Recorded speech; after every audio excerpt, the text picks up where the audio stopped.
honesty, do you know Paul Churchland? Or any idea about him? Kung wala pa, please watch this video, and this video is for you to know more about Paul Churchland.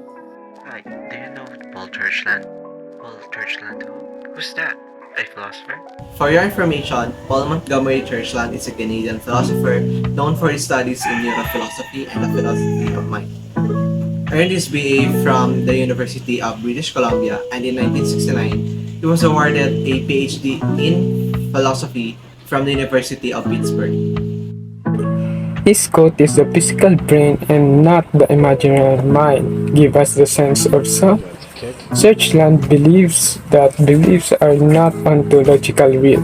That is, he believes that a future fully mature neuroscience is likely to have no need for beliefs, in the same manner that modern science discarded such notions as legends or witchcraft. You know, in the philosophy of mind, Paul Churchland is a key proponent to the so-called existential materialism, in contrast to reductive materialism, which asserts that mental processes are somehow identical to physical processes. Existential materialism asserts that mental processes, as conventionally defined as do not exist. Mr. Churchland argues his theory by claiming that the network of concepts and principles upon which common sense relies to explain mental process and behavior is a scientific theory, although a primitive one. Churchland's arguments for this position are based on neuroscientific evidence.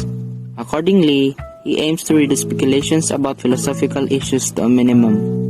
This method is in opposition to folk psychology. Folk psychology is our everyday, non-scientific way of talking about ourselves and our mental lives in terms of beliefs, desires, hopes, and so on. Furthermore, Churchland believes that the focus of folk psychology is wrong.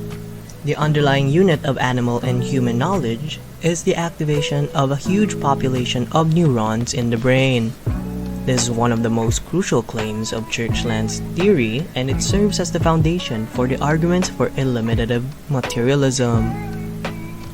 Wait, stop. Ano ang eliminative materialism? Eliminative materialism, also called eliminativism, is a materialist position in the philosophy of mind. Its primary claim is that people's common sense understanding of the mind or folk psychology is false, and that certain classes of mental states that most people believe in do not exist. In the eliminative materialism and the propositional attitudes, Churchland argues for the eliminative materialism.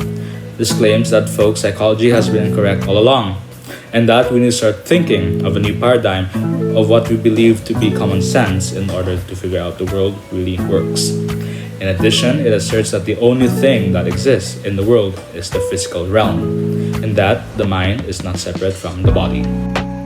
Churchland evaluates dualism in matter and consciousness. In evaluating dualism, he finds several key problems. Dualism is a theory that two things exist in this world, the mind and the physical world.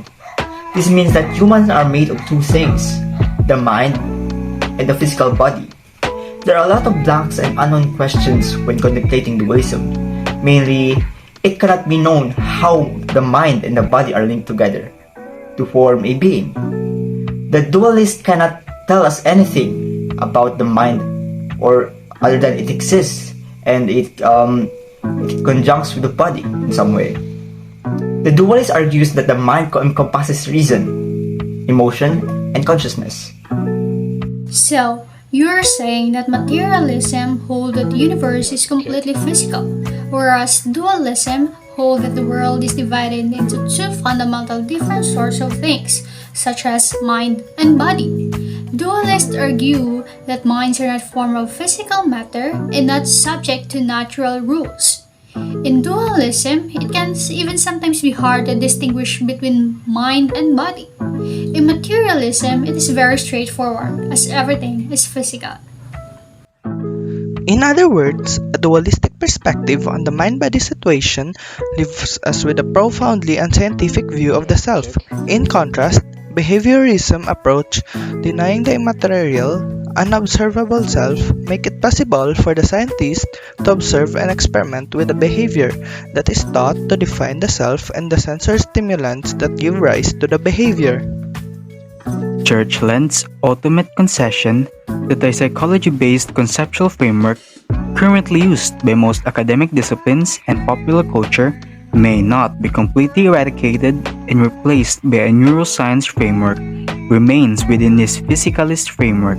Those folk psychology terms that are not eliminated will still be reducible to neurophysical statements of brain states.